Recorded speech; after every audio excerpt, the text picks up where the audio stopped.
पवन भास्कर पाटे खैरमाळे येथे खडकवाडी चौकाच्या बाजूला आमचं ऊस शेती आहे।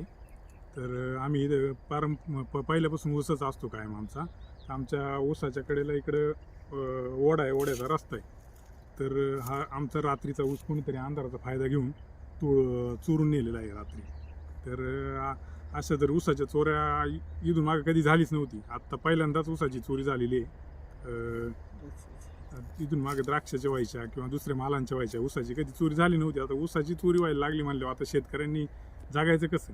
आता आमच्यासारख्या सर्वसामान्य शेतकऱ्यांना ऊसाला राखण बसायचं का आम्ही रात्रीचं काय करावं? आता एक तर बिबट्यांचा त्रास आहे इथं। आम्ही आता ऊस चोरीच्या संदर्भात थोड्या वेळाने जाऊन नारायणगाव पोलीस स्टेशनला तक्रार देणार आहे।